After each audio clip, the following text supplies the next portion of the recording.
আমন্ত্রণ জানাচ্ছি কালবেলা লিড নিউজে। সাথে আছি আমি আফরোজা দিবা। আমাদের আজকের লিড নিউজের শিরোনাম, কোন পথে রাজনীতি। রিপোর্টটি করেছেন শফিকুল ইসলাম। এবার জানাবো বিস্তারিত। ক্ষণে ক্ষণে বদলাচ্ছে দেশের রাজনীতির বাঁক। চলমান অস্থিরতা ও সাম্প্রতিক পরিস্থিতির কারণে জনমনে নানা রকম প্রশ্ন ও বিভ্রান্তি তৈরি হয়েছে। সচেতন ও বুদ্ধিজীবী মহল থেকে শুরু করে সাধারণ মানুষের প্রশ্ন, কোন দিকে যাচ্ছে দেশের রাজনীতি, সংকটের সমাধান হবে কোন পথে, ভোটের সমীকরণই বা কি হবে। জানা যায়, দুই উপদেষ্টার পদত্যাগের দাবি সহ বিভিন্ন ইস্যুতে গত সপ্তাহে টানা আন্দোলন শুরু হয়।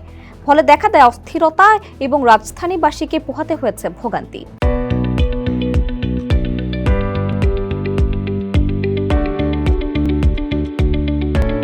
এরই মধ্যে সর্বদলীয় সংলাপের আহ্বান জানিয়েছে জামাত ইসলামী।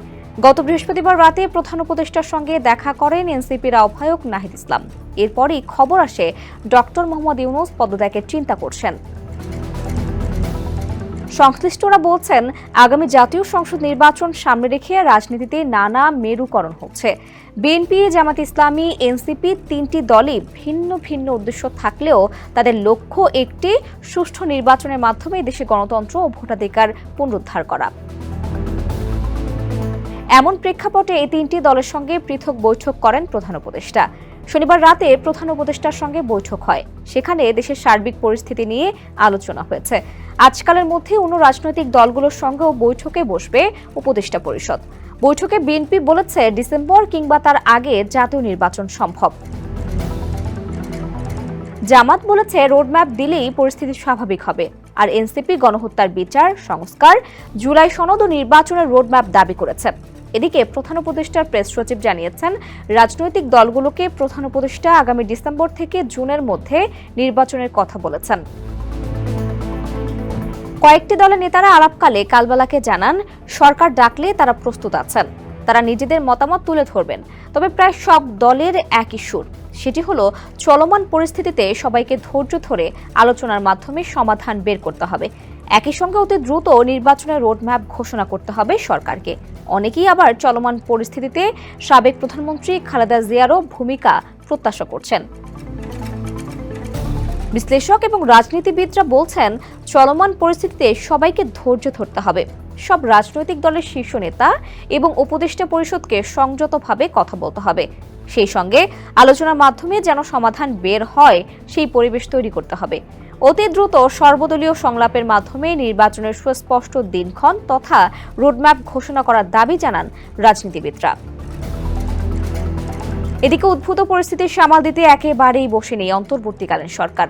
উপদেষ্টা পরিষদের একাধিক বৈঠকে দেশের চলমান পরিস্থিতি নিয়ে বিস্তর আলোচনা ও সিদ্ধান্ত হয়েছে। সর্বশেষ শনিবার উপদেষ্টা পরিষদের অনির্ধারিত বৈঠক অনুষ্ঠিত হয়েছে। পরে এক বিবৃতিতে জানানো হয়, দেশকে স্থিতিশীল রাখতে নির্বাচন, বিচার ও সংস্কার কাজ এগিয়ে নিতে এবং চিরতরে এদেশে স্বৈরাচারের আগমন প্রতিহত করতে বৃহত্তর ঐক্য প্রয়োজন বলে মনে করে উপদেষ্টা পরিষদ। এ বিষয়ে অন্তর্বর্তী সরকার রাজনৈতিক দলগুলোর বক্তব্য শুনবে এবং সরকারের অবস্থান স্পষ্ট করবে।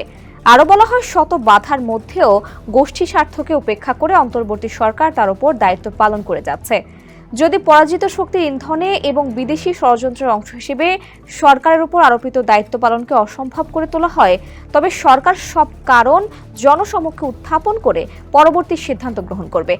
অন্তর্বর্তীকালীন সরকার জুলাই অভ্যুত্থানের জনপ্রত্যাশাকে ধারণ করে, কিন্তু সরকারের সক্রিয়তা, সংস্কার, উদ্যোগ, বিচার প্রক্রিয়া, সুষ্ঠু নির্বাচন ও স্বাভাবিক কার্যক্রমকে বাধাগ্রস্ত করে এমন কর্মকাণ্ড অর্পিত দায়িত্ব পালন করাকে অসম্ভব করে তুললে সরকার জনগণকে সঙ্গে নিয়ে প্রয়োজনীয় সিদ্ধান্ত গ্রহণ করবে। আরও বলা হয়, শত বাধার মধ্যেও গোষ্ঠী স্বার্থকে উপেক্ষা করে অন্তর্বর্তী সরকার তার দায়িত্ব পালন করে যাচ্ছে।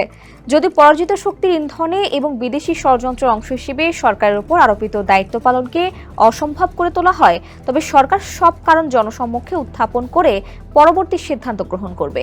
অন্তর্বর্তীকালীন সরকার জুলাই অভ্যুত্থানের জনপ্রত্যাশাকে ধারণ করে, কিন্তু সরকারের সক্রিয়তা, সংস্কার, উদ্যোগ, বিচার প্রক্রিয়া, সুষ্ঠু নির্বাচন ও স্বাভাবিক কার্যক্রমকে বাধাগ্রস্ত করে এমন কর্মকাণ্ড অর্পিত দায়িত্ব পালন করাকে অসম্ভব করে তুললে সরকার জনগণকে সঙ্গে নিয়ে প্রয়োজনীয় সিদ্ধান্ত গ্রহণ করবে। প্রসঙ্গত, জাতীয় নির্বাচনের রোডম্যাপ না দেওয়া বিএনপি নেতা ইশরাক হোসেনকে ঢাকা দক্ষিণের মেয়র পদের শপথ পড়ানো নিয়ে অচল অবস্থা, মিয়ানমারের রাখাইনে মানবিক করিডোর, চট্টগ্রাম বন্দরের একটি টার্মিনাল পরিচালনার দায়িত্ব বিদেশি কোম্পানিকে দেওয়া, নারী সংস্কার কমিশন বাতিল সহ বেশ কিছু ইস্যু ঘিরে রাজনৈতিক দলগুলোর সঙ্গে অন্তর্বর্তী সরকারের দূরত্ব তৈরি হয়েছে। উদ্ভূত পরিস্থিতিতে নির্বাচনের রোডম্যাপ নিয়ে অন্তর্বর্তী সরকারের উপর রাজনৈতিক দলগুলোর চাপ আরও বাড়তে চলেছে। রাজনৈতিক দলের নীতি নির্ধারণী পর্যায়ের নেতা এবং বিশ্লেষকদের সঙ্গে কথা বলে এসব তথ্য জানা গেছে। বিশিষ্ট রাজনৈতিক বিশ্লেষক ও ঢাকা বিশ্ববিদ্যালয়ের সাবেক অধ্যাপক ডক্টর মাহবুবুল্লাহ কালবেলাকে বলেন, দেশের যে পরিস্থিতি তা অবশ্যই উদ্বেগের। আজকের এই সময় এসে ডক্টর ইউনূস যদি পদত্যাগ করেন, সেটা জাতীয় বিপর্যয়ের কারণ হবে। তিনি সত্যিই চলে গেলে তার জায়গাটা কিভাবে পূরণ হবে সেটা একটা বড় প্রশ্ন। অনেকে মনে করছেন সামরিক শাসন বা সে ধরনের কিছু ব্যবস্থাপনার মাধ্যমে জায়গাটা পূরণ করা হবে, তবে সেটা হলে তা গণতন্ত্র ও দেশের জন্য মঙ্গলজনক হবে না, এমনকি সামরিক বাহিনীর জন্য মঙ্গলজনক হবে না। এ বিষয়ে রাজনৈতিক দলগুলোর হিসাব করা উচিত। চলমান পরিস্থিতিতে ফ্যাসিবাদ বিরোধী রাজনৈতিক দলগুলোর মধ্যে সৃষ্ট বিভাজনের কথা তুলে ধরে মাহবুবুল্লাহ বলেন, আধিপত্যবাদ প্রত্যাবর্তনেরই একটি রাস্তা করে দিচ্ছে। এবার আধিপত্যবাদের প্রত্যাবর্তন ঘটলে বাংলাদেশের জন্য কবর রচনার ঘটনা ঘটবে। এটা খুবই ভয়াবহ ব্যাপার হবে। 1965-66 সালে ইন্দোনেশিয়ায় যে 10 লাখ লোককে হত্যা করা হয়েছিল, বাংলাদেশেও সেরকম একটা রক্তের বন্যা বয়ে যেতে পারে। দেশে গৃহযুদ্ধের পরিস্থিতি সৃষ্টি হবে। তিনি বলেন, এ ব্যাপারে আমাদের কিছু রাজনৈতিক দল কেন হিসাব করছে না, এটা ভেবে ব্যক্তিগতভাবে খুব হতাশা বোধ করছি। আমি আবারও বলছি, এখন প্রয়োজন একটি জাতীয় সমঝোতা, জাতীয় ঐক্য। সামরিক বাহিনী ও সিভিল ফোর্সের মধ্যেও দূরত্ব তৈরি হলে তা আধিপত্যবাদের পক্ষেই যাবে।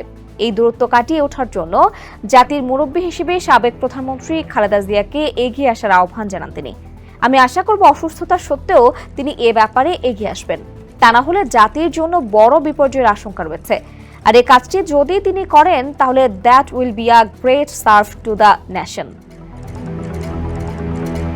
জামাতে ইসলামের আমির ডক্টর শফিকুর রহমান শনিবার এক অনুষ্ঠানে বলেন, গত কয়েকদিনের ঘটনা প্রবাসী সহ দেশবাসীকে বিচলিত করেছে।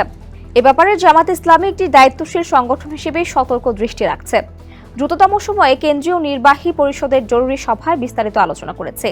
আমরা বলেছি, সংঘাত, সংঘর্ষ এবং কাদা ছড়াছড়ি করে জাতিকে অনিশ্চয়তার মধ্যে ঠেলে দেওয়া একেবারেই সমীচীন হবে না।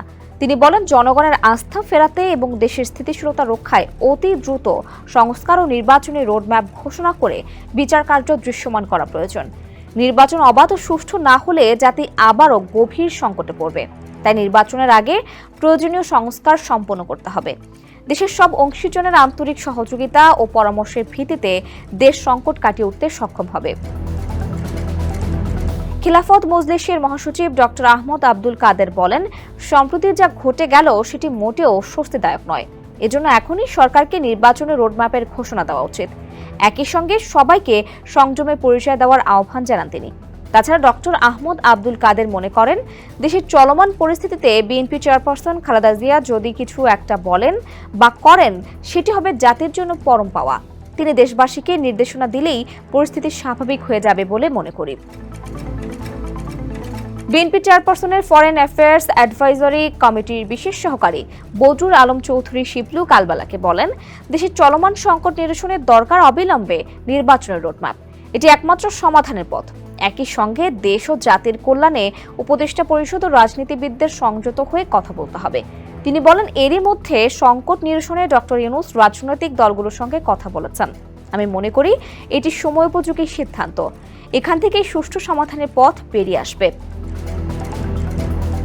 সুপ্রিম কোর্টের আইনজীবী শিশির মনির তার ফেসবুক পেজে লেখেন, কাঠামোগত সংস্কার বাস্তবায়ন, বিচার, জব্দকৃত সম্পদ উদ্ধার, অতঃপর 2026-এর প্রথমার্ধে মার্চ এপ্রিলে জাতীয় নির্বাচন, নতুন বাংলাদেশ।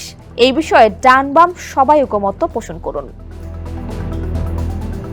বাংলাদেশ জাতীয় দলের চেয়ারম্যান অ্যাডভোকেট সৈয়দ এহসানুল হুদা কালবেলাকে বলেন, স্বজনপ্রীতি এবং এনজিও প্রীতির সমন্বয়ে যে উপদেষ্টা পরিষদ গঠিত হয়েছিল, তার ব্যাপারে আমরা শুরু থেকেই সোচ্চার ছিলাম।